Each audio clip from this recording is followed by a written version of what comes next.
நாம் எல்லாருமே பிறக்கும்போது வெவ்வேறு விதமாக பிறக்கிறோம். ஒவ்வொருத்தருக்கும் ஒவ்வொரு விதமான மனம், ஒவ்வொரு விதமான உடல், ஒவ்வொரு விதமான நோக்கங்கள், புரிதல்கள் அப்படின்னு எல்லாமே தனித்தனியாக தான் இருக்குது. ஆனால் இந்த சமூகம் நம்ம எல்லாரையும் வெவ்வேறு விதமாக தனித்துவத்தோடு இருக்க விடுவதே இல்லை.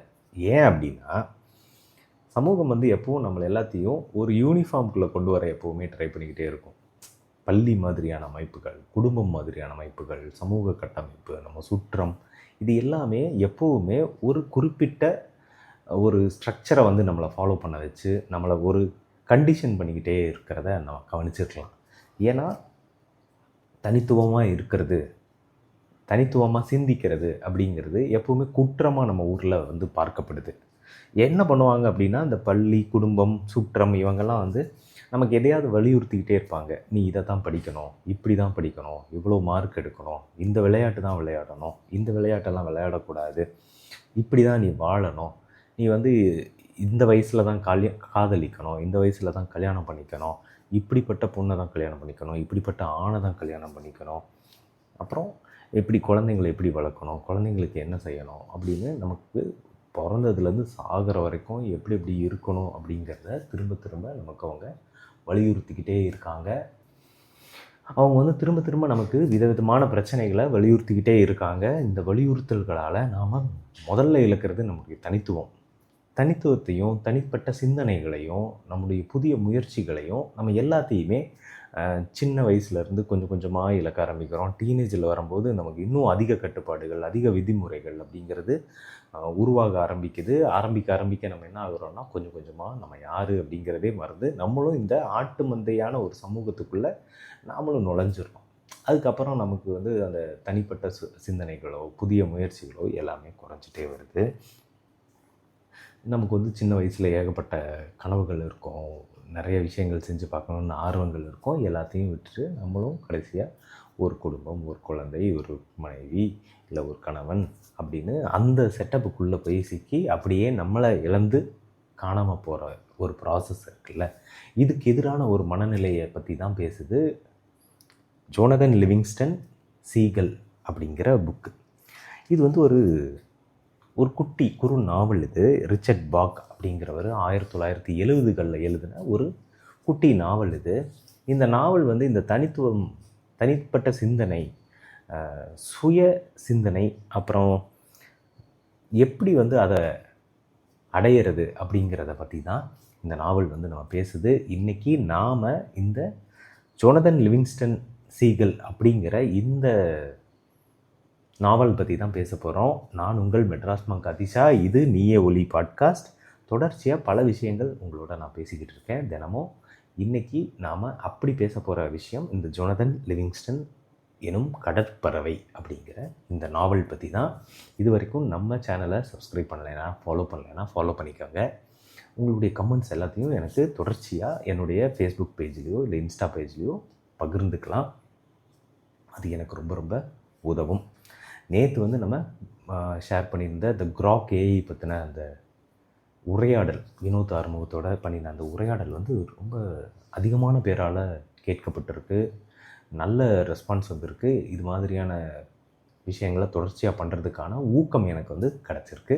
ஸோ உங்கள் எல்லாருக்கும் ரொம்ப ரொம்ப ரொம்ப நன்றி. நிச்சயமாக நம்ம தொடர்ந்து இந்த மாதிரியான விஷயங்கள் பண்ண போகிறோம்.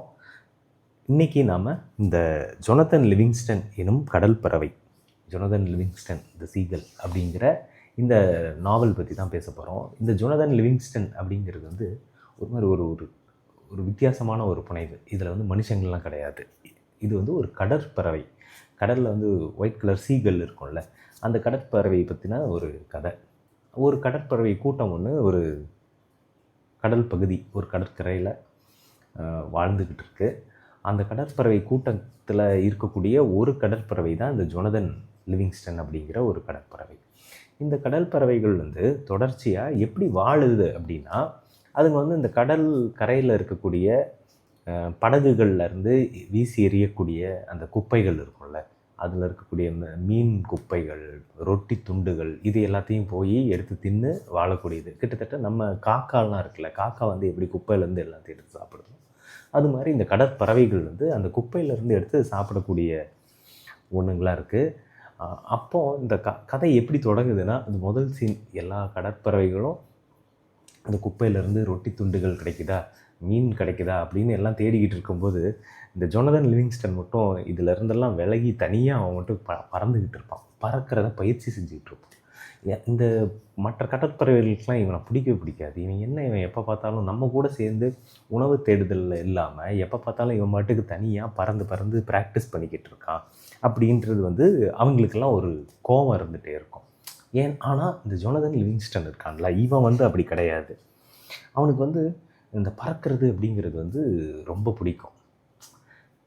மற்ற கடற்பறவைகளுக்கு அவ்வளோ பறக்கிறது அப்படிங்கிறது வெறும் உணவு தேடுதலுக்கான ஒரு செயலாக மட்டும்தான் இருக்குது. அவங்க என்ன பண்ணுவாங்கன்னா, ஓரளவுக்கு கொஞ்சம் பறந்தால் போதும், பக்கத்துலேயே குப்பை தொட்டி குப்பை மேடு இருக்குது, அங்கே வேணுங்கிறது எல்லாத்தையும் எடுத்து தின்னுட்டு மறுபடியும் அவங்கவுங்க இடத்துல படுத்து தூங்கிடலாம். இப்படிங்கிற ஒரு சின்ன லைஃப்குள்ளே தான் இருக்காங்க. அதனால் இவங்களுக்கு பறக்கிறதோட அந்த மகிழ்ச்சி இருக்குல்ல, பறக்கிறதோட முயற்சிகள் இருக்குல்ல, எவ்வளோ தூரம் நம்மளால் பறக்க முடியும், எவ்வளோ விதமாக பறக்க முடியும் அப்படிங்கிறதெல்லாம் அவங்க ட்ரை பண்ணி பார்க்குறதுல ஆர்வம் இல்லை. அப்படிப்பட்ட ஒரு சூழல். அதனாலேயே இவன் அப்படி கிடையாது. இவனுக்கு பறக்கிறதோட எல்லைகளை பார்த்துடணும் அப்படின்னு நினைக்கிறான். நம்ம எவ்வளோ உயரம் பறக்க முடியும், எவ்வளோ வேகமாக பறக்க முடியும் அப்படின்னெல்லாம் டெஸ்ட் பண்ணி பார்த்துடணும், அதோட எல்லைகள் என்ன அப்படின்னு தெரிஞ்சுக்கணும் அப்படின்லாம் அவன் விரும்புகிறான். அதனாலேயே இவனுக்கு இந்த உணவு தேடுறது, இந்த சல்லித்தனமான விஷயங்கள் இருக்குல்ல, இந்த டெய்லி ஃபுட்டுக்காக போய் குப்பை மேட்டில் இது பண்ணுறது, இதை அவன் விரும்பலை. அவனுக்கு இதுக்கு மேலே ஒன்று இருக்குது, நான் அதை கண்டுபிடிக்க போகிறேன், நான் இன்னும் உயரமாக பறக்க போகிறேன் அப்படின்னு சொல்லி அவன் வாழ்கிறான். அப்போது இவங்களோட கடல் பறவைகள்லாம் இவங்ககிட்ட திரும்ப ஒன்று தான் சொல்கிறாங்க. கடல் பறவைக்கு பறக்கிறது முக்கியம் கிடையாதுப்பா, நமக்கெல்லாம் சாப்பாடு தான் முக்கியம்.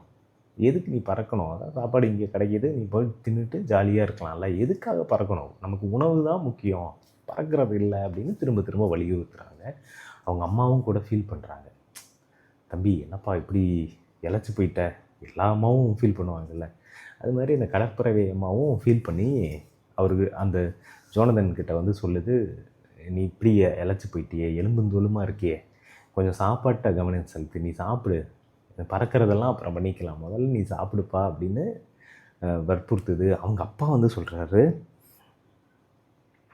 தம்பி நீ இப்படி பறக்கிறதுனால ஒரு பிரயோஜனமும் இல்லை, இந்த பறக்கிறத நீ சாப்பிட முடியாது, நீ உயரமாக பறக்கிறதுனால அது எந்த வகையிலும் உபயோகப்படாது, நீ சாப்பிடணுன்னா வேறு ஸ்கில்ஸை தான் வளர்த்துக்கணும், இது சரிப்பட்டு வராது, நீ சாப்பிட்றதுக்கான வழிகளை பாரு, அதுதான் உயிர் வாழ்கிறதுக்கான வழி அப்படின்னு வற்புறுத்துகிறாங்க. சாப்பிட்றது தான் நம்ம வாழ்க்கையின் நோக்கம் பறக்கிறது இல்லை, சாப்பிட்றது அதனால் நீ உணவில் முக்கியத்துவம் செலுத்துன்னு எல்லாரும் அட்வைஸ் பண்ணி அவரை சேஞ்ச் பண்ண ட்ரை பண்ணுறாங்க. அப்போ அவன் அந்த ஜொனதன் என்ன பண்ணுறான், அவனுக்கு சரி இவங்க சொல்கிறதெல்லாம் கரெக்டு தான் போல், அவன் ஒத்துக்கிறான். சரி ஓகே, நான் இனிமேல் அப்பா அம்மா சொல்கிறபடி நான் வாழ ட்ரை பண்ணுறேன், நானும் இனிமேல் அவங்க கூட எல்லாரோடையும் சேர்ந்து அந்த குப்பை மேட்டுக்கு போய் வேணுங்கிற அந்த உணவுகளை மட்டும் எடுத்து சாப்பிட்டுக்கிறேன் அப்படின்னு அவன் சொல்கிறான். அவன் முடிவு பண்ணிவிட்டு அவன் அடுத்த நாள்லேருந்து ஆமாம் அப்பா அம்மா சொல்லபடி நம்ம சாப்பிட்றதுல ட்ரை பண்ணுவோம் அப்படின்னு அவன் போகிறான். அங்கே போய் எல்லாம் ட்ரை பண்ணுறான். சாப்பிட்றத அந்த மீன் மண்டைகள் குப்பையில் குமிஞ்சு கிடக்கும், அந்த மீன் மண்டைகளை சாப்பிட்றது, ரொட்டி துண்டுகள் வீணாக போன ரொட்டி துண்டுகள் இருக்கும், அதை சாப்பிட்றது அப்படின்னு அவனும் அந்த கூட்டமாக இருக்க ட்ரை பண்ணுறான். ஆனால் அவனால் முடியல. அவன் அவன் மூளை அந்த இதுக்குள்ளே செயல்பட விடுறதில்லை. நமக்கு பிடிக்காத ஒன்றை எவ்வளோ நாள் நம்ம செஞ்சுக்கிட்டே இருக்க முடியும்? அவனாலையும் செய்ய முடியல. இப்போ அவன் என்ன பண்ணுறது அப்படின்னு யோசிக்கிறான். அவன் என்ன ஃபீல் பண்ணுறான் அப்படின்னா, இதுக்கெல்லாம் ஒரு மீனிங்கே இல்லை, இதில் என்ன மீனிங் இருக்குது? டெய்லியும் சாப்பிட்றோம், மறுபடியும் போய் தூங்குகிறோம், திரும்பி சாப்பிட்றோம், திரும்பி போய் தூங்குகிறோம். அப்போது இந்த வாழ்க்கையோட அர்த்தம் என்ன? இதுக்கெல்லாம் என்ன மீனிங் அப்படின்னு அவனுக்கு ஒரே குழப்பம் வருது. அதனால் அவன் ஒரு நாள் ரொம்ப கஷ்டப்பட்டு ஒரு மீன் துண்டை ஏன்னா அங்கே சண்டையாக இருக்கும், அந்த பறவைகளுக்கு நடுவில் இந்த சண்டையில் போராடி தான் ஒரு மீன் துண்டை எடுக்க வேண்டியிருக்கும். அந்த ஒரு மீன் துண்டை எடுத்திருப்பான் இந்த ஜொனதன். எடுத்துகிட்டு யோசிச்சுட்டே நின்றுட்டு இருக்கும்போது அவனுக்கு தோணும் இது வேண்டாம் அப்படின்னு. அப்போது பக்கத்தில் ஒரு வயதான இன்னொரு கடற்பறவை இருக்கும். அது கஷ்டப்பட்டுட்ருக்கும் எடுத்து சாப்பாடை தேடி எடுக்கிறதுல. அப்போ அதுக்கிட்ட இதை கொடுத்துட்டு, எனக்கு இனிமேல் இதெல்லாம் வேண்டாம், நான் பறக்க போகிறேன் அப்படின்னு சொல்லிட்டு அது திரும்பியும் பழையபடியே வானத்தில் பறக்க ஆரம்பிக்குது. விதவிதமாக பறக்க ட்ரை பண்ணுது. ரொம்ப மிக வேகமாக பறக்க ட்ரை பண்ணுது. மிக உயரத்தை எட்ட ட்ரை பண்ணுது. 1000 அடி 2000 அடி அப்படின்னு மேல் நோக்கி பறந்து போயிட்டு திரும்பி கீழே வந்து எப்படி லேண்ட் ஆகுறதுன்னு கற்றுக்குது. அப்படின்னு அது பறத்தலோட எல்லா சாத்தியங்களையும் ட்ரை பண்ணி பார்க்க ஆரம்பிக்குது. இந்த ஜொனதன் விதவிதமாக ட்ரை பண்ணி பார்க்க ஆரம்பிக்குது. அப்படி பண்ணும்போது பயங்கரமாக தோல்வி அடையுது. பல முறை தோல்வி அடையுது. 10 முறை 100 முறையெல்லாம் பயிற்சி செஞ்சு பார்க்குது. ஆனால் அப்போது அதுக்கு வந்து ஏதோ ஒன்று பிடிபடாமல் இருக்குது. அதோட அந்த இறகுகளை வந்து அதனால் சரியாக கண்ட்ரோல் பண்ண முடியாமல் இருக்குது. இப்படின்னு பல தோல்விகளை சந்திக்க ஆரம்பிக்குது. அப்படி ஒரு முறை வந்து அது ரொம்ப உயரத்துக்கு போயிடுது. ஒரு 2000 அடி உயரத்துக்கு போயிட்டு அங்கேருந்து கீழே வந்து லேண்ட் ஆக தெரியாமல் கீழே வந்து கடலில் வந்து தொப்புன்னு விழுந்துருது. விழுந்ததில் பயங்கரமாக அடிபட்டு அவ்வளோதான், இனிமேல் இது பறக்கவே முடியாதுங்கிற மாதிரி அவ்வளோ அடிபட்டு அப்படியே கிடக்கு அந்த கடல் பகுதி மேலே அது கிடக்கும்போது என்ன ஆகுது அப்படின்னா, அதுவே முடிவு பண்ணிடுது, இனிமேல் அவ்வளோதான், நம்ம முடிஞ்சிச்சு, இனிமேல் நம்ம எங்கே பறக்க முடியும் அப்படின்லாம் அது யோசிச்சுட்டே இருக்குது. இனிமேல் வேண்டாம் அப்படின்னு முடிவு பண்ணுது. இனிமேல் நம்ம இந்த பயிற்சியெல்லாம் பண்ண வேண்டாம். இந்த கடல் பறவைக்கு வந்து கரை தான் உலகம். இனிமேல் நம்ம வானத்தை நோக்கி போகிறத நிறுத்திக்கலாம் அப்படின்லாம் யோசிக்கும்போது அதுக்கு வந்து திடீர்னு ஒரு பொறி தட்டுது. தன்னுடைய இறகுகளை வந்து முன்பகுதி இறகுகளை லேசாக மடக்கிறது மூலமாக அது வந்து கண்ட்ரோல்டாக லேண்ட் ஆக முடியும் அப்படின்னு ஏதோ ஒரு வகையில் தெரிஞ்சோன்னா அதுக்கு திரும்பியும் அது வந்து வானத்தில் பறக்க ஆரம்பிக்குது. திரும்பவும் வானத்தில் பறந்து இரவு நேரத்தில் பறக்கக்கூடாது அப்படின்னு பொதுவாக கடற்பறவைகளுக்கு ரூல் இருக்குது. ஏன்னா அதுங்களுக்கு கண்ணு தெரியாது. இது அதை பற்றியெல்லாம் கவலைப்படலை. எந்த நேரமாக இருந்தாலும் என்னால் அது பறக்க முடியும் அப்படின்னு சொல்லிட்டு அதாவது நம்ம மைண்டு தான் பெரிய நமக்கெல்லாம் தடையாக இருக்கும். நம்ம லிமிட் பண்ணிப்போம். நம்ம மைண்டால் நம்மளால் இவ்வளோ தான் பண்ண முடியும், இது தான் பண்ண முடியும், நமக்கு இப்படி தான் கற்றுக் கொடுக்கப்பட்டிருக்கு, இப்படி தான் சொல்லப்பட்டிருக்குன்றதுனாலேயே நம்ம லிமிட் பண்ணிப்போம் இல்லையா? அந்த லிமிட்டேஷன்ஸ் எல்லாத்தையும் அந்த நைட்டில் ஜோனதன் வந்து பிரேக் பண்ணோம். நான் பறக்கிறேன் பாடுறான்னு சொல்லிட்டு கண்ணா பின்னான்னு பாருங்கள் 5000 அடி மேலே போயிட்டு கீழே வந்து விழுகும். அப்புறம் மேலே ஏறும், சுழன்று பறக்கும் அப்படின்னு பறத்தலுடைய எல்லா சாத்தியங்களையும் அந்த நைட்டில் அது பண்ணோம். அப்போ விடியும் போது அது வந்து ஒரு இது வரைக்கும் எந்த கடற்பறவையும் பறக்க முடியாத உயரங்களுக்கு பறக்க முடியாத வேகங்களில் பறக்கக்கூடியதாக அது மாறி இருக்கும். இது வந்து ஒரு பெரிய சாதனையாக இருக்கும். அதுக்கு வந்து பயங்கர பெருமையாக இருக்கும். இதை வந்து நம்ம எல்லோரும் முன்னாடியும் பண்ணி காட்டணும், எல்லாருக்கும் இதை கற்றுக் கொடுக்கணும். நம்ம ஒரு சாதாரண கடற்பறவை கிடையாது, நம்மளால் எவ்வளோ பெரிய பெரிய விஷயங்களை செய்ய முடியும் அப்படின்னு எல்லாருக்கும் சொல்லணும் அப்படின்னு அது நினச்சிட்டு இருக்கும்போது என்ன ஆகும்னா, அது ஒரு நாள் மேலே பறந்துட்டு கீழே லேண்ட் ஆகும்போது இந்த பறவை கூட்டங்களுக்கு நடுவில் வந்து லேண்ட் ஆகிடும். அது ஒரு மாதிரி ரஃப் லேண்டிங்காக இருக்கும். அப்போ இந்த பறவை கூட்டங்கள்லாம் பார்த்துரும். அப்போ இவங்களுக்கெல்லாம் ரொம்ப கோவம் வந்துடும். இவன் வந்து தேவையில்லாத வேலையெல்லாம் பார்த்துக்கிட்டு இருக்கான்னு உடனே பஞ்சாயத்தை கூட்டிடுவாங்க. எல்லோரும் வாங்க பஞ்சாயத்து அப்படின்னு சொல்லி. அப்போ என்ன ஆகும்னா, பஞ்சாயத்துனா எல்லா கடற்பறவைகளையும் கூப்பிட்டு எல்லா கடற்பறவைகளும் இதுக்காக வெயிட் பண்ணிகிட்ருக்கோம். இது நல்லா பறந்து எல்லாம் முடிச்சுட்டு திரும்பி அவங்களோட பகுதிக்கு வரும்போது எல்லோரும் கும்பலாக இருக்கிறத பார்த்தோன்னே இது நினச்சிக்கும், ஓ நம்மளை இனிமேல் தலைவராக்க போகிறாங்க போல், நம்ம பறக்கிற ஸ்டைலெல்லாம் பார்த்து இவங்கெல்லாம் மறந்துட்டாங்க அப்படின்னு நினச்சிட்டு அது ஒரு ஃபன்னாக நினச்சிட்டு வந்துட்டுருக்கோம்.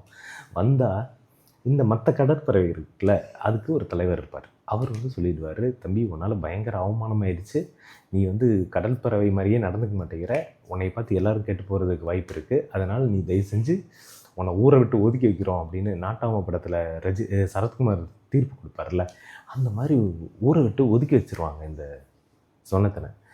அப்போது அவங்க ஃபேமிலியெல்லாம் வந்து ஃபீல் பண்ணுவாங்க பயங்கரமாக. ஆனால் அதுக்கெல்லாம் ஒன்றுமே கவலைப்பட மாட்டாங்க சொன்னத்தன்.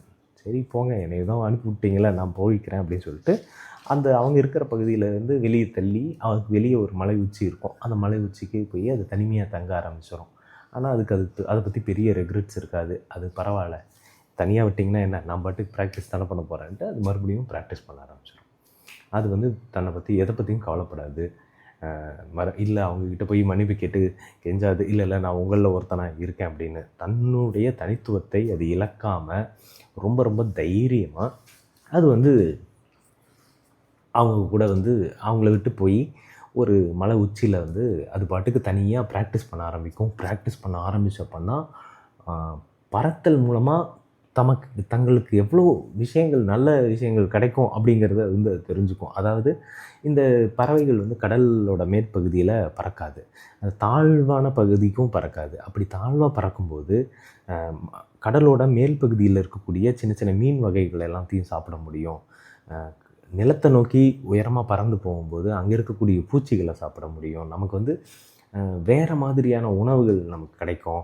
நம்ம அந்த குப்பைமேட்டை போட்டு கிளறிட்டு இருக்க தேவையில்லை அப்படிங்கிறது எல்லாத்தையும் அது வந்து தெரிஞ்சுக்கும். அது பாட்டுக்கு ஜாலியாக நிறையா பறக்கிறதும் விதவிதமாக சாப்பிட்றதும் ஹாப்பியாக தனியாகவே சுற்றிக்கிட்டு இருக்கோம். அப்படி தனியாக அது வந்து ஆண்டாண்டு காலமாக அப்படியே தனியாக வாழ்ந்துக்கிட்டே இருக்கும். அப்போது அது வந்து ஒரு விஷயத்தை புரிஞ்சுக்குது, என்னென்னா கற்றுக்கொள்வதும் கண்டுபிடிக்கிறதும் இருக்குல்ல, அதுதான் சுதந்திரமாக வாழ்வதற்கான வழி. நம்ம வந்து கல்வி தான் வந்து சுதந்திரமாக வாழ்கிறதுக்கான வழி அப்படிங்கிறது வந்து அது கற்றுக்கும். அதனால் அந்த பயிற்சிகளை வந்து நிறுத்தவே நிறுத்தாது. தொடர்ச்சியாக பயிற்சிகள் பண்ணிக்கிட்டே இருக்கும். தொடர்ச்சியாக பல விஷயங்கள் செஞ்சுக்கிட்டே இருக்கும். அப்படியே ஒரு வழியாக அப்படியே ரொம்ப ஒரு நீண்ட வாழ்வு வந்து அது பாட்டுக்கு தனியாக வாழ்ந்துக்கிட்டு இருக்கும். மற்ற கடற்பறவைகள் வந்து இதோட பேசாதுங்க, யாருமே இதோட இருக்காதுங்க, அதை பற்றி இது பெருசாக அழட்டிக்கவும் செய்யாது. யாரும் பேசலான்னு பிரச்சனை இல்லை, நான் தனித்துவத்தோட எனக்கு விருப்பப்பட்டபடி ஒரு வாழ்வை நான் வாழ்கிறேன் அப்படின்னு சொல்லி அது பாட்டுக்கு தனியாக வாழ்ந்துக்கிட்டு கிடக்கும். அப்போது ஒரு 2 கடல் பறவைகள் வந்து திடீர்னு அதோட வாழ்க்கைக்குள்ளே வரும். யார்ரா இவனுங்க அப்படிங்கிற மாதிரி. அவங்க 2 பேரும் பார்த்தா, இந்த கடல் பறவை இந்த ஜோனத்தன் இருக்கான்ல, இவன் எப்படி உயரமாக பறக்கிறானோ அதே மாதிரி இந்த இவங்களும் உயரமாக பறப்பாங்க. அவங்க இதை விட இன்னும் சிறப்பாக பறக்கிறதுல வித்தைகள் தெரிஞ்சவங்களாக இருப்பாங்க. அப்போ ரொம்ப ஆச்சரியமாக இருக்கும் ஜோனதனுக்கு. யார்ரா இவனுங்க? ஏன்னா இது வரைக்கும் அது சந்தித்த எந்த கடல் பறவையும் இவ்வளோ பறக்கக்கூடிய வித்தைகள் தெரிஞ்சவங்களாக இருந்ததே இல்லை.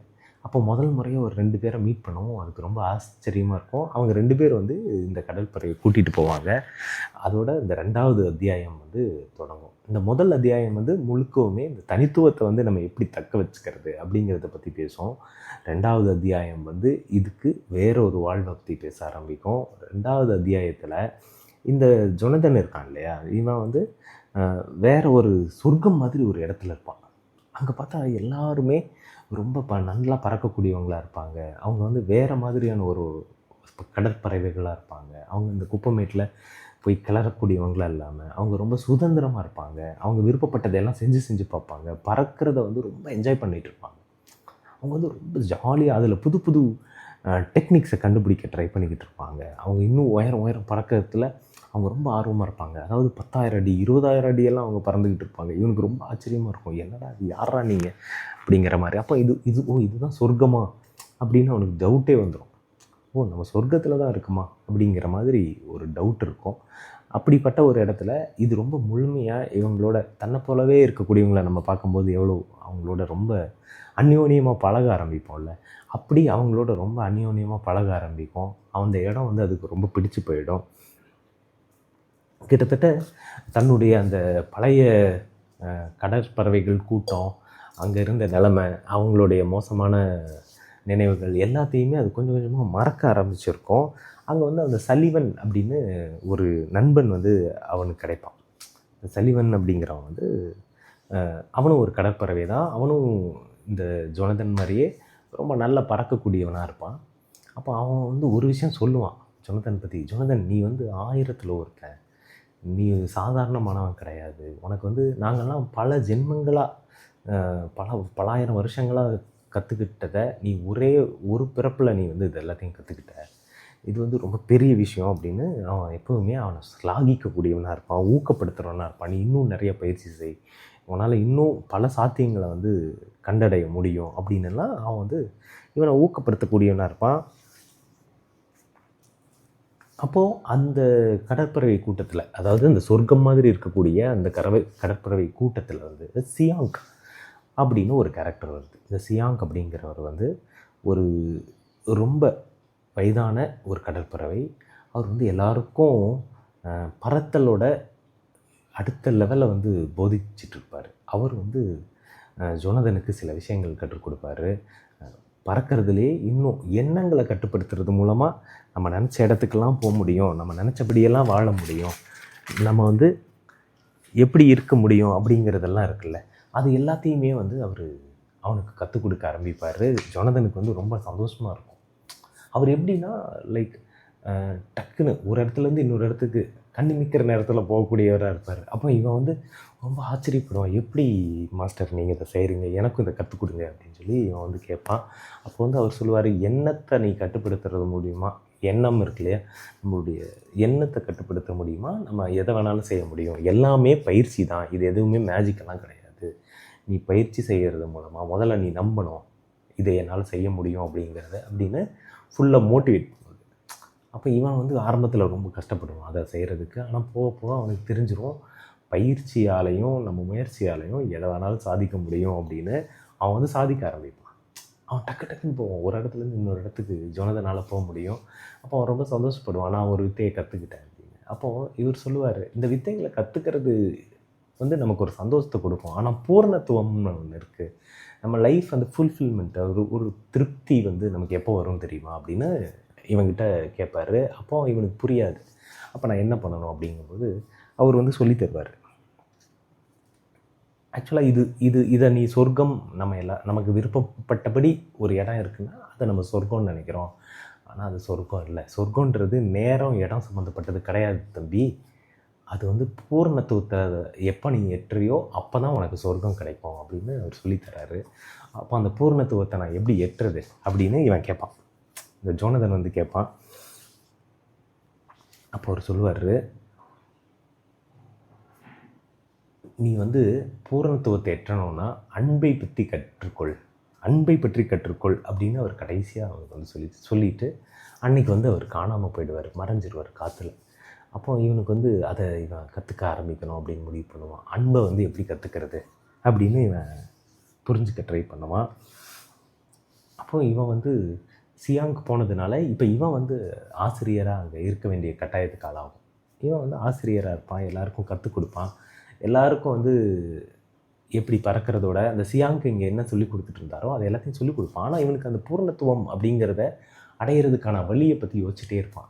எது நமக்கு வந்து நம்மளை வந்து பூர்ணத்துவமாக மாற்றும் அப்படிங்கிறத இவன் யோசிக்கும்போது இவனுக்கு தோணும், நம்ம வந்து இங்கே ஏற்கனவே எல்லாருக்குமே பறத்தல் பற்றி தெரிஞ்சவங்க, இவங்க எல்லாருமே பறத்தலை வந்து நல்லா புரிஞ்சுக்கிட்டு தான் இங்கே வந்திருக்காங்க, இவங்க எல்லாருக்கும் நம்ம பறத்தல் கற்றுக் கொடுக்குறோம். ஆனால் உண்மையில் பூமியில் தரையில் இருக்கக்கூடிய அவனுடைய கூட்டத்தில் இருக்கக்கூடிய அறியாமையில் இருக்கக்கூடியவங்களெல்லாம் விழிப்படைய செய்யணும், அவங்களுக்கு வந்து பறத்தலோட முக்கியத்துவத்தை நம்ம கற்றுக் கொடுக்கணும் அப்படின்னு அவன் முடிவு பண்ணுவான்.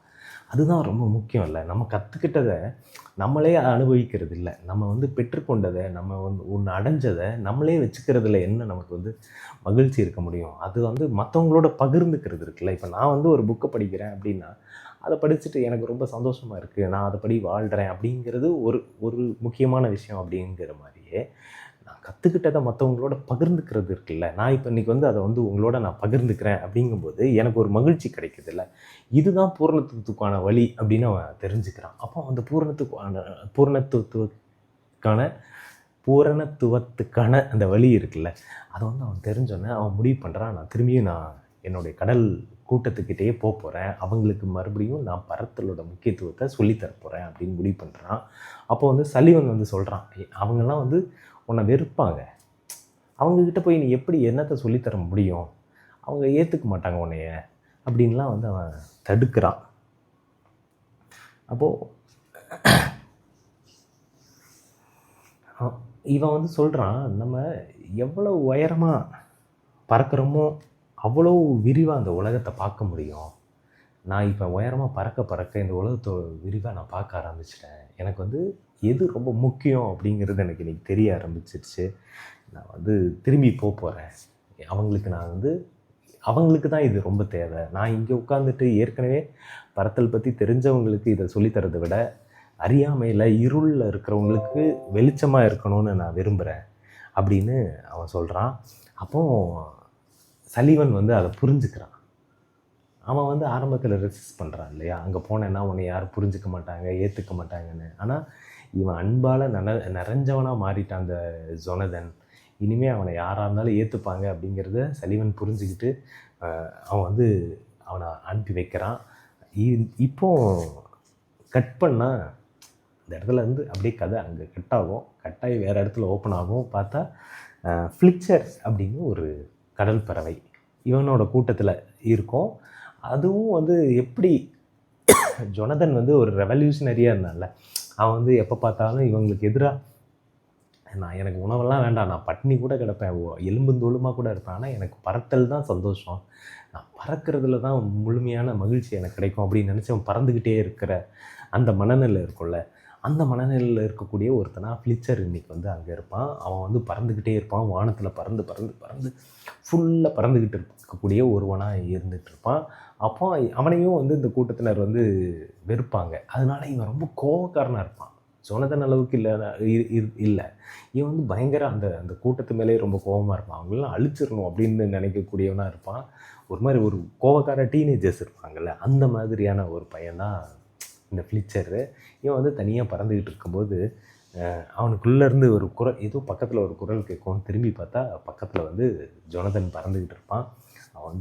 அவன் வந்து இவன்கிட்ட சொல்லுவான், நான் உனக்கு பறக்க கற்றுத்தரேன் அப்படின்னு சொல்லிக் கொடுப்பான்.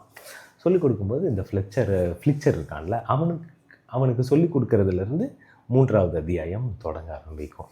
அதாவது இந்த பூர்ணத்துவத்தை பற்றி தான் இந்த செகண்ட் அத்தியாயம் வந்து ஃபுல்லாக பேசும். எது ஃபுல்ஃபில்மெண்ட்டு, நமக்கு எது வந்து முழுமையான மனநிலையை இது தரக்கூடியது அப்படிங்கிறது இருக்குல்ல, இதை பற்றி பேசும். இதுக்கு அடுத்த இது வந்து இப்போ இந்த கல்வி வந்து எப்படி அவங்களுக்கெல்லாம் கொடுக்க ஆரம்பித்தான் அப்படிங்கிறது தான். இப்போ இந்த பறத்தலோட நோக்கத்தை வந்து ஏன் பறத்தல் ரொம்ப முக்கியம், எவ்வளோ உயரம் நம்மளால் பறக்க முடியும், நம்ம மைண்ட் வந்து எவ்வளோ லிமிட்லெஸ், அந்த லிமிட்லெஸ் மைண்ட் இருக்குல்ல, நம்ம வந்து லிமிட் பண்ணிக்கிறோம்ல, அப்படியெல்லாம் இல்லை, நம்மளால் என்ன வேணாலும் எதை சிந்திக்க முடிஞ்சாலும் அதை நம்மளால் செய்ய முடியும் அப்படிங்கிற அந்த எண்ணம் இருக்குல்ல, அதை வந்து ஃப்ளிச்சருக்கு வந்து அவன் சொல்லி தருவான். இதை பார்க்குற இன்னும் மற்ற கடல் பறவைகள், இளம் கடற்பறவைகள் இருப்பாங்க, அவங்களுக்கெல்லாம் ரொம்ப ஆர்வம் வரும். உடனே ஜொனதனோட அவங்களும் சேர்ந்துப்பாங்க, நானும் உங்களோட சேர்ந்துக்கிறேன் அப்படி சொல்லிவிட்டு அவங்களும் அவங்களோட சேர்ந்துப்பாங்க. ஒரு 8 பேர் ஒரு 3 மாதத்தில் பார்த்தா அவரோட அந்த ஜொனதனோட சீடர்கள் அப்படின்னு ஒரு 8 பேர் சேர்ந்துருவாங்க. அவங்க எல்லாருக்கும் இந்த பறத்தலோட முக்கியத்துவம், எப்படி பறக்கணும், எவ்வளோ தூரம் பறக்க முடியும், பறக்கும்போது எதெல்லாம் கவனமாக இருக்கணும் அப்படின்னு நிறைய வந்து அவன் சொல்லித்தர ஆரம்பிப்பான். சொல்லித்தர ஆரம்பித்தோடனே இன்னும் அதிகம் அப்படின்னு அவன் நிறைய பறக்க ஆரம்பிப்பாங்க. எல்லாரும் பறக்க ஆரம்பிப்பாங்க. இந்த டைமில் வந்து ஒரு நாள் ஜொனதன் வந்து சொல்லுவான், நீங்கள் வந்து இப்படி தனியாக என் கூட சேர்ந்து இப்படி பறந்துக்கிட்டே இருக்கிறதுனால அர்த்தம் இல்லை, நீங்கள் எல்லோரும் மறுபடியும், ஏன்னா இவங்க எல்லாருமே புறக்கணிக்கப்பட்டவர்களாக இருப்பாங்க அவங்களுடைய கூட்டத்திலேருந்து. ஏன்னா இவங்க எல்லாருக்குமே பறத்தலில் மட்டும்தான் ஆர்வம் இருக்குது, உணவில் ஆர்வம் இல்லைன்றதுனால அவங்க கூட்டம்லாம் இவங்களை வெளியே தள்ளி இருக்கும். அப்போ இவங்கெல்லாம் வெளியே வந்திருப்பாங்க. இப்போது அவங்கள எல்லாரையும் திரும்பி போங்க உங்கள் கூட்டத்துக்கு அப்படின்னு சொல்லி அனுப்புவார். அனுப்பும்போது அவங்கெல்லாம் பயப்படுவாங்க. ஐயோ, அவங்கெல்லாம் எங்களை வந்து உள்ளே சேர்த்திக்க மாட்டாங்க, அவங்க எங்களெல்லாம் ஊரை விட்டு ஒதுக்கி வச்சுருக்காங்க, பஞ்சாயத்து பண்ணிட்டாங்க, பஞ்சாயத்து சட்டத்தை நாங்கள் மீற முடியாது அப்படின்லாம் அவன் வந்து சொல்லுவாங்க. அப்போது அவன் வந்து ஜொனதன் வந்து சொல்லுவான், அது ரொம்ப நல்லாயிருக்கும். என்னென்னா, சுதந்திரத்தை நோக்கி இட்டு செல்வது தான் உன்னதமான விதியாக இருக்க முடியும், மற்ற எதுவுமே நல்ல விதி கிடையாது. எது நம்மளை சுதந்திரத்துக்கு கூட்டிகிட்டு போகுதோ அதுதான் சரியான விதியாக இருக்கும். அதனால் நீங்கள் தைரியமாக போங்க, எல்லா விதியும் நம்ம மீறிக்கலாம். ஏன்னா நீங்கள்லாம் ஏற்கனவே புறக்கணிக்கப்பட்டவங்க தான், உங்களுக்கெல்லாம் எந்த விதியும் கிடையாது, நீங்கள் திரும்பி போங்க அப்படின்னு சொல்லும்போது இந்த 8 பேரும் போய் அவங்க இந்த கூட்டத்துக்குள்ளே போவாங்க.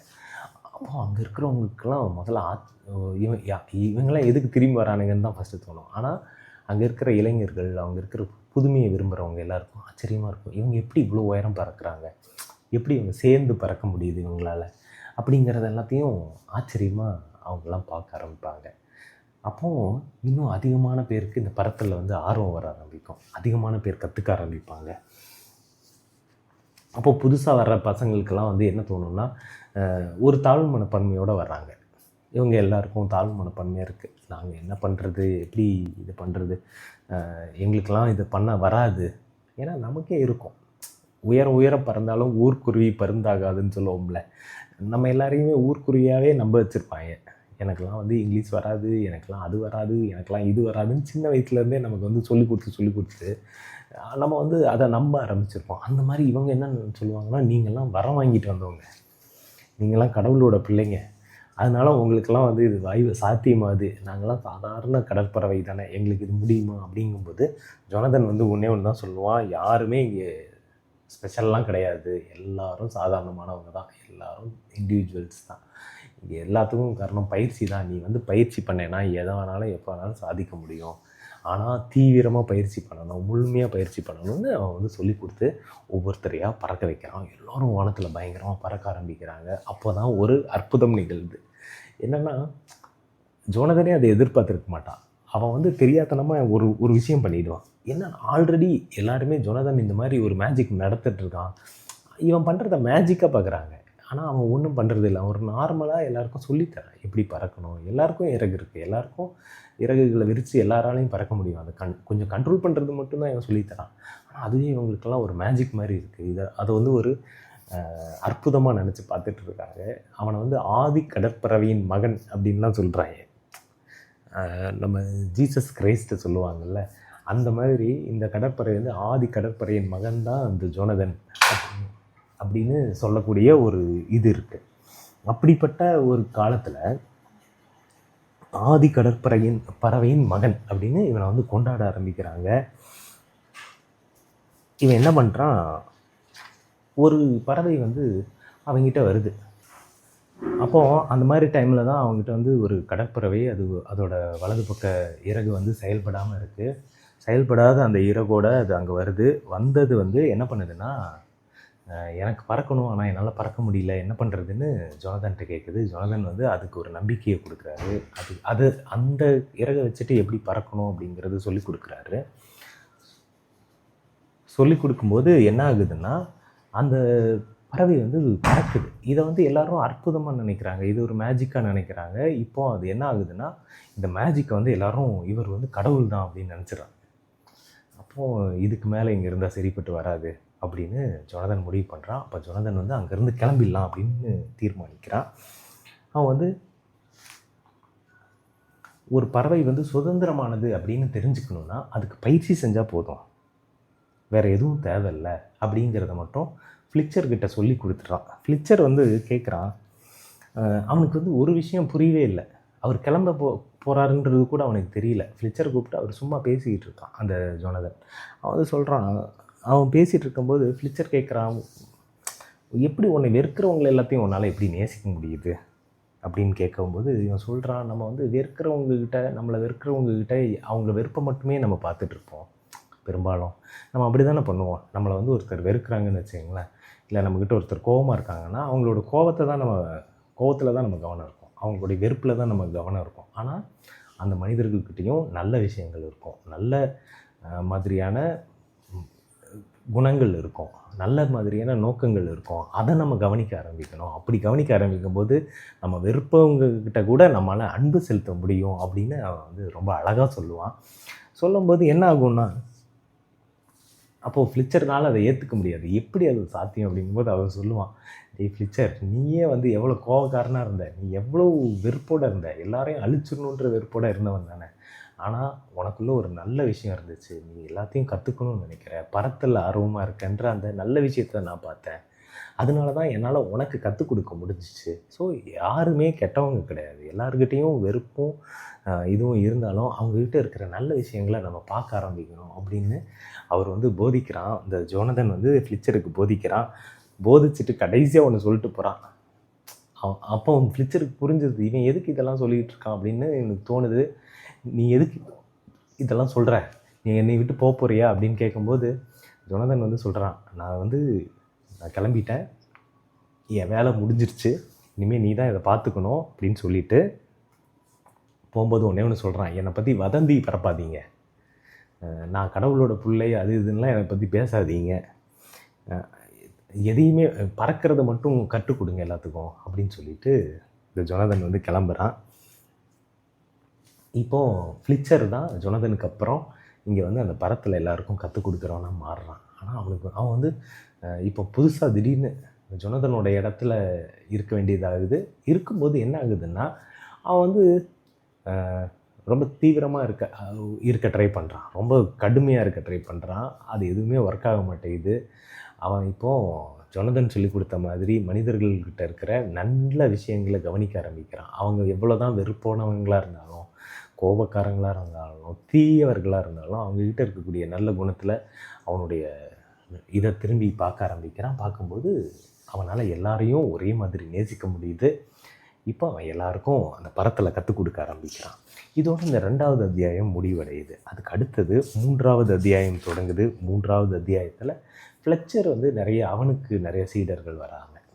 இப்போ ஃப்ளெச்சர் வந்து எல்லாருக்கும் சொல்லிக் கொடுக்குறாங்க. அந்த ஃப்ளிச்சர் இவன் வந்து எல்லாருக்கும் எல்லாமே சொல்லிக் கொடுக்க ஆரம்பிக்கிறான். எல்லாரும் பரத்தலில் ஆர்வமாக வந்து கலந்துக்க ஆரம்பிக்கிறாங்க. ஆனால் எல்லாருக்கும் வந்து இப்போ ஜொனதன் அப்படிங்கிற வந்து ஒரு டெமிகாடாக மாறிடுறான். இப்போ எல்லோரும் ஜொனதனை வந்து ஜொனதன் மாதிரி நம்ம இருக்கோமா, அவருக்கு எப்படி இருந்தது கண், அவர் எப்படிப்பட்டவராக இருந்தார் அப்படின்னு ஜொனதனை பற்றின ஒரு க்யூரியாசிட்டி எல்லாருக்கும் வர ஆரம்பிக்குது. ஜொனதனை வந்து கொஞ்சம் கொஞ்சமாக எல்லோரும் வழிபட ஆரம்பிக்கிறாங்க. அதை தடுக்க எவ்வளவோ ட்ரை பண்ணுறான் ஃப்ளிச்சர். ஆனால் அவனால் தடுக்கவே முடியறதில்ல. எல்லாரும் ஜொனதனை வழிபட ஆரம்பித்து ஃப்ளிச்சர் வந்து இறந்துடுறான். அப்புறமா இறந்ததுக்கப்புறம் அவனுடைய சீடர்களும் இறக்குறாங்க. காலங்கள் ஓட ஆரம்பிக்க என்ன ஆகுதுன்னா, இந்த சீடர்கள் இறந்து போகிறாங்கல்ல, இவங்க எல்லாருக்கும் வந்து சமாதி கட்டுறாங்க. இந்த கடற்படைகள்லாம் சேர்ந்து ஒரு கூழாங்கல்லால் அவங்க எல்லாரையும் புதைச்சி கூழாங்கல் மேடு மாதிரி ஒன்று செட் பண்ணுறாங்க. இந்த சீடர்கள்லாம் இருந்த இடத்துக்கு வந்து ஒற்றுமை பாறை அப்படின்னு பேர் வச்சு அந்த இடத்த ஒரு புனிதமான ஸ்தலமாக மாற்றுறானுங்க. இப்போ என்ன ஆகுதுன்னா, ஒவ்வொரு செவ்வாய்க்கிழமையும் ஒரு நாளில் எல்லா கடற்பறவைகளையும் கூடி ஜொனதனுக்கு நன்றி செலுத்த ஆரம்பிக்கிறாங்க. அந்த ஜொனதனுக்காக வந்து கூழாங்கற்களை வந்து காணிக்கையாக படைக்க ஆரம்பிக்கிறாங்க. ஜொனதன் சொன்னது எல்லாத்தையும் பிரசங்கம் மாதிரி பேச ஆரம்பிக்கிறாங்க. ஆனால் எல்லாரும் கொஞ்சம் கொஞ்சமாக அந்த பயிற்சி இருக்குல்ல, ஜொனதன் சொல்லி கொடுத்த பயிற்சி, பறத்தலுக்கான பயிற்சி இருக்குல்ல, அதை வந்து அப்படியே கொஞ்சம் கொஞ்சமாக கைவிட ஆரம்பிக்கிறாங்க. கடைசியாக என்ன ஆகுதுன்னா, ஜொனதன்ற ஒரு கடவுளாக உருவாயிடுறான். ஜொனதன் வந்து இப்போ ஒரு கடவுள் பிம்பமாக மாறிடுறான். எல்லாரும் ஜொனதனை வந்து ஒரு கடவுளாக மட்டும்தான் பார்க்க ஆரம்பிக்கிறாங்க. அந்த கற்றுக் கொடுத்த அந்த விஷயங்கள் எல்லாத்தையும் மறந்துடுறாங்க. இப்போ இது வந்து ரொம்ப தீவிரமாயிடுது. இதை வந்து இந்த சடங்குகள் வந்து ரொம்ப தீவிரமாக மாற ஆரம்பிக்குது. ஏராளமான ஒற்றுமை பாறைகள் வந்து உருவாகுது. ஏராளமான கூழாங்கல் குவியல்கள் உருவாகுது. இதை வந்து இதில் எது சிறந்தது எது தாழ்ந்ததுன்னு சண்டை வர ஆரம்பிக்குது. அப்படின்னு ஒரு மாதிரி ஜொனதன் எதுக்காக இதை தொடங்கினானோ அது எல்லாமே மாற தொடங்குது. அப்போது மறுபடியும் கிட்டத்தட்ட இந்த கடற்பறவைகள்லாம் மறுபடியும் பழையபடி முட்டாள்களாக மாறிடுறாங்க. எல்லாரும் முட்டாள்தனத்திலே மூழ்கி இருக்காங்க. சடங்குகளையும் மூட நம்பிக்கைகளையும் மூடி இருக்கும்போது அங்கே ஒரு சிலர் மட்டும் இதுக்கெல்லாம் எதிர்ப்புணர்வோடு இருக்காங்க. இதெல்லாம் இல்லை, இது தப்பு, நம்ம பரத்தலில் தான் கவனம் செலுத்தணும், ஜொனதனை கும்பிட்டா ஒன்றும் ஆகாது.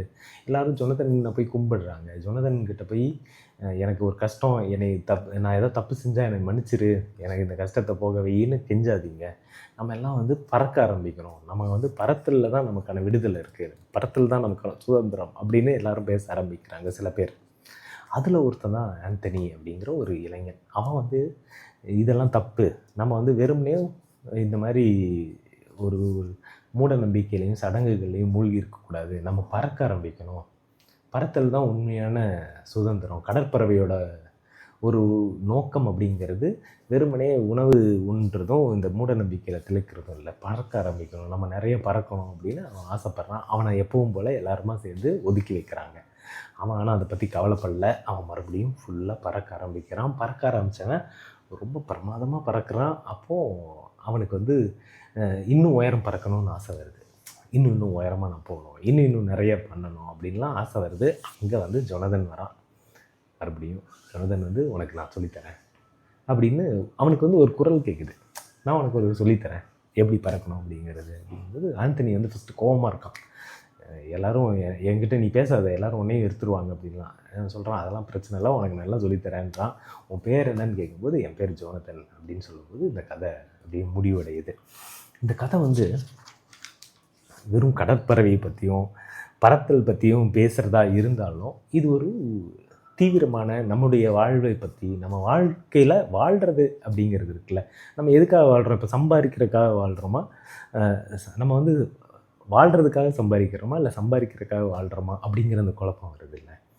இந்த மாதிரியான விஷயம் நம்ம வாழ்க்கையின் மகிழ்ச்சியை வந்து வாழ்கிறோமா, முழுமையாக வாழ்கிறோமா, தீவிரமாக வாழ்கிறோமா, நமக்குள்ளே வந்து எவ்வளோ ஆழமாக நம்ம போகிறோம், உள்ளே எவ்வளோ சிந்திக்கிறோம், மற்றவர்கள்கிட்ட எப்படி அன்பாக இருக்கும், நம்மக்கிட்ட கிடைக்கிறது எல்லாத்தையும் எப்படி பிறர்கிட்ட பகிர்ந்துக்கிறோம், நம்முடைய கல்வியை, நம்முடைய நாலேஜை, நம்மக்கிட்ட இருக்கிற தகவல்களை, இன்ஃபர்மேஷனை எப்படி நம்ம பகிர்ந்துக்கிறோம் அப்படிங்கிற இந்த மாதிரி பல விஷயங்களை வந்து பேசக்கூடிய ஒரு முக்கியமான நாவலாக இருக்குது. இது வந்து பயங்கர எமோஷ்னலான நாவல் கிடையாது, ஆனால் இது பயங்கர நம்மளை சிந்திக்க தூண்டக்கூடிய ஒரு நாவலாக இருக்குது. நம்மளை வந்து ரெட்ரோஸ்பெக்ட் பண்ணிக்கிறார், நம்மளை நாமே நம்ம என்ன பண்ணிக்கிட்டு இருக்கோம் அப்படின்னு நம்மளை வந்து யோசிக்க வைக்கக்கூடிய ஒரு நாவலாக இருக்குது. அது வந்து வெவ்வேறு விஷயங்களை பேசுது. இந்த முதல் அத்தியாயம் வந்து தனித்துவமாக இருக்கிறத பற்றி, ரெண்டாவது அத்தியாயம் வந்து எது பூரணத்துவம், எது சொர்க்கம் அப்படிங்கிற அந்த கேள்வியை வலியுறுத்துகிறதா, மூன்றாவது வந்து இந்த பகிர்தலோட மற்றவங்களுக்கு நம்மக்கிட்ட இருக்கிறத கொடுக்கறதோட சந்தோஷத்தை பற்றி அப்படின்னு நிறைய விஷயங்களை பேசுது. எனக்கு ரொம்ப பிடிச்சிருந்தது இந்த நாவலோட கட்டமைப்பு இருக்குல்ல. ரொம்ப குட்டி நாவல் தான், அப்படியே சின்ன சின்ன அழகழகான மொமெண்ட்ஸ் இருக்கும். யார் வேணாலும் இதை படிக்கலாம், குழந்தைங்க கூட படிக்கலாம். டீனேஜர்ஸ்க்கு இந்த புத்தகத்தை வந்து நீங்கள் வாங்கி கொடுக்கணும். ஏன்னா டீனேஜர்ஸ் படித்தாங்கன்னா அவங்களுக்கு வந்து ஒரு புதிய திறப்பு இந்த புத்தகம் கிடைக்கும். அந்த புத்தகம் வந்து கொடுக்கக்கூடியதாக இருக்கும். குறிப்பாக அவங்களுடைய இண்டிவிஜுவலிசம் இருக்குல்ல, ஒரு தனித்துவத்தோடு வாழ்கிறதோட முக்கியத்துவம், நம்ம நினைக்கிறது எல்லாத்தையும் புது புது விஷயங்களை செஞ்சு பார்க்குறது அப்படிங்கிறது இருக்குல்ல, புதுசாக ஒன்று முயற்சி செய்கிறது, அதில் தோல்வி அடைஞ்சாலும் திரும்ப திரும்ப ட்ரை பண்ணுறது, அதை வந்து எப்படியாவது நிகழ்த்த முயற்சி செய்கிறது அப்படிங்கிற அந்த பவரை வந்து நமக்குள்ளே உருவாக்கக்கூடியதாக இருக்கும். அப்புறம் க்யூரியாசிட்டின்றது எவ்வளோ முக்கியம், மனுஷ வாழ்க்கையோட ஒரு அடிப்படை உணர்வு வந்து இந்த க்யூரியாசிட்டி தான். அதை வந்து நம்ம எப்படி வளர்த்துக்கிறது, அது எவ்வளோ முக்கியம். அப்புறம் நம்மளுடைய மைண்ட் செட் இருக்குல்ல, அது எவ்வளோ லிமிட்லெஸ். நம்ம வந்து இன்றைக்கி ரொம்ப லிமிட் பண்ணிக்கிறோம். நம்மளால் இவ்வளோ தான் முடியும், அவ்வளோதான் முடியும், இப்படி சொல்லிட்டாங்க, இப்படி எழுதிட்டாங்க, இப்படியே நம்மளை வளர்த்துட்டாங்க. அதான் சொன்ன பாருங்கள், ஊர்க்குருவி பருந்தாகாதுன்னு சொல்லிட்டாங்க. அப்படின்றதுனாலே ஊர்க்குருவி வந்து நமக்கு பறக்க முடியாதுன்னு நினச்சிட்டு வாழாமல் இன்னும் நம்மளால் இன்னும் 100 அடி 200 அடி 300 அடின்னு இன்னும் பறக்க முடியும் அப்படிங்கிறத வந்து சொல்கிறது இருக்குல்ல, அது இந்த இதோட முக்கியமாக இருக்குது. குறிப்பாக பயிற்சியோட முக்கியத்துவம் இருக்குல்ல. நம்ம நினைக்கிறோம் நமக்கு ஒன்று வரலைன்னா உடனே டக்குன்னு விட்டுறோம் இல்லையா, அப்படி இல்லை. இன்னும் அதிக காலம், அதிக முயற்சி, அதில் இன்னும் தீவிரமாக இயங்குறது மூலமாக எதை வேணாலும் யார் வேணாலும் கற்றுக்க முடியும். ஆனால் அதுக்கு ரொம்ப முக்கியமானது பயிற்சி தாங்கிறது இருக்குல்ல, அதை வலியுறுத்தக்கூடிய ஒரு நூலாக வந்து இது இருக்குது. அப்புறம் எனக்கு இதில் ரொம்ப பிடிச்சது என்னென்னா, இந்த நாவலில் இந்த தன்னை மட்டும் முன்னேற்றிக்கிறது இருக்குல்ல. நான் நிறைய பேர் பார்த்துருக்கேன், அவங்க வந்து ரொம்ப ஒரு ஒடுக்கப்பட்ட சமூகத்திலேருந்து வந்திருப்பாங்க, ஒரு விளிம்பு நிலையிலேருந்து வந்திருப்பாங்க. அவங்க முன்னேறணுன்னா அப்படியே அந்த சமூகத்திலேருந்து தன்னை துண்டிச்சுக்கிட்டு வெளியே போகிறவங்களா இருப்பாங்க. அவங்க அப்படியே போயிடுவாங்க. அதுக்கப்புறம் திரும்பி கூட பார்க்க மாட்டாங்க. அப்படி இல்லை, நீங்கள் வந்து இந்த சமூகத்திலேருந்து மேலே எழுந்து வரும்போது அந்த சமூகத்தையும் சேர்த்து மேலே கொண்டு வரும்போது அப்போ தான் நமக்கு உண்மையான ஒரு மன திருப்தியும் ஒரு பூரணத்துவம், லைஃப்பில் வந்து ஒரு மீனிங்கும் நமக்கு வந்து கிடைக்கும். நம்மளுடைய மீனிங் இருக்குல்ல, பர்பஸ் இருக்குல்ல, அது என்ன அப்படிங்கிறது ரொம்ப முக்கியம். உண்மையில் நம்மளுடைய அடுத்தவங்களுக்கு மற்றவங்களுக்கு நம்மளோட பகிர்ந்துக்கும் போது, அதுவும் குறிப்பாக நாலேஜை, கல்வியை பகிர்ந்துக்கும் போது நமக்கு கிடைக்கக்கூடிய அந்த ஒரு விஷயம் இருக்குல்ல, அந்த ஒரு திருப்தி இருக்குல்ல, அதுதான் உண்மையாகவே சொர்க்கமாக இருக்கும் அப்படிங்கிறத இந்த புத்தகம் வந்து வலியுறுத்திக்கிட்டே இருக்குது. இது எல்லாத்துக்கும் முக்கியம், அடிப்படையானது என்ன தெரியுங்களா? அன்பு. அதுவும் நம்மளை வெறுக்கிறவங்கக்கிட்ட காட்டக்கூடிய அன்பு இருக்குல்ல, அதை வந்து சொல்லுது. அதுவும் குறிப்பாக வெறுக்கிறவங்கக்கிட்ட வெறுப்பை மட்டுமே தான் நம்ம கவனமாக பார்த்துக்கிட்டே இருப்போம். அவங்கக்கிட்ட இருக்கக்கூடிய நல்ல விஷயங்களை நம்மளால் பார்க்கவே முடியாது அப்படிங்கிறதையும் இது சொல்லுது. இந்த நாவல் வந்து அதனாலேயே ரொம்ப பிடிச்சிருந்தது. ஒரு சின்ன மைண்ட் செட் சேஞ்சை வந்து அது நமக்குள்ளே தரக்கூடிய ஒரு நாவலாக இருக்குது. உங்கள் எல்லாருக்குமே இந்த நாவல் நிச்சயமாக பிடிக்கும். இது ஒரு குட்டி நாவல் தான், ரிச்சர்ட் பாக் அப்படிங்கிறவர் எழுதுனது. இது வந்து யாவரும் பதிப்பகம் வந்து தமிழில் போட்டிருக்காங்க இந்த புக்கை. ஜோனதன் லிவிங்ஸ்டன் என்ற கடற்பறவை அப்படிங்கிறது. தமிழில் வந்து பத்மஜா நாராயணன் அப்படிங்கிறவங்க வந்து எழுதியிருக்காங்க. இந்த நாவல் வந்து இந்த மொழிபெயர்ப்பும் வந்து ரொம்ப கடினமாக இருக்காது, ரொம்ப எளிமையாக இருக்கும். அது ரொம்ப நல்லா இருந்தது. ஸோ நிச்சயமாக எல்லோரும் படிக்க, பெரியவங்களுக்குன்னு இல்லை, டீனேஜர்ஸும் படிக்கலாம். ஸோ வீட்டில் வந்து குழந்தைங்க, அதாவது டீனேஜர்ஸ் இருந்தாங்கன்னா அவங்களுக்கு நிச்சயமாக இந்த நாவல் வாங்கி கொடுங்க. அவங்க எல்லாருக்குமே இந்த நாவல் ரொம்ப பிடிக்கும். உங்களுக்குமே ரொம்ப பிடிக்கும். என்னென்னா, இந்த நாவலில் வந்து அந்த மாதிரி சின்ன சின்ன மொமெண்ட்ஸ் பயங்கரமாக இருக்கும். அந்த ஜொனதனோட ட்ராவல் இருக்குல்ல, ஒரு ஒரு ஒரு க்யூரியாசிட்டி உள்ள ஒரு இளைஞனாக இருந்து அவன் வந்து பிறருக்கு போதிக்கக்கூடியவனாக ஒருத்தன் மாறி, அவன் வந்து அவனுடைய நோக்கம் சிதைஞ்சிடக்கூடாதுன்றதுனால என்னை கடவுளாக்கிடாதீங்க, என்னை பற்றி வதந்தி பரப்பாதீங்கன்னு சொல்லிட்டு போவான். அது வரைக்கும் ரொம்ப இன்ட்ரெஸ்டிங்காக ரொம்ப நல்லாயிருக்கும் இந்த நாவல்.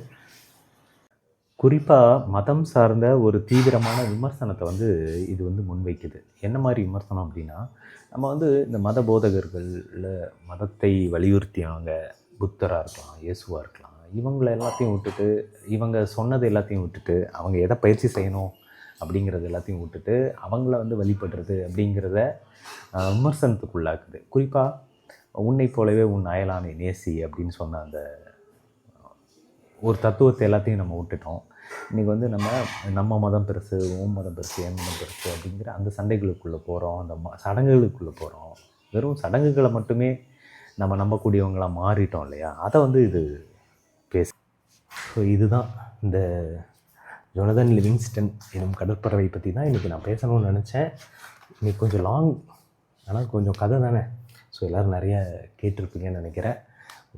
உங்களுக்கு நிச்சயமாக இந்த கதை உங்களுக்கு ரொம்ப பிடிச்சிருக்கும்னு நம்புகிறேன். ஸோ மறுபடியும் நாளைக்கு வேறு ஒரு நல்ல டாப்பிக்கோட உங்கள் எல்லோரையும் சந்திக்கிறேன். அது வரைக்கும் நீங்கள் எல்லோரும் ரொம்ப ஹாப்பியாக சந்தோஷமாக இருங்க, ஸ்மைல் பண்ணிக்கிட்டே இருங்க. மீண்டும் நாளை சந்திப்போம். அதுவரை உங்களிடமிருந்து விடைபெறுவது உங்கள் மெட்ராஸ் மாங்க் அதிஷா. இது நீய ஒலி பாட்காஸ்ட்.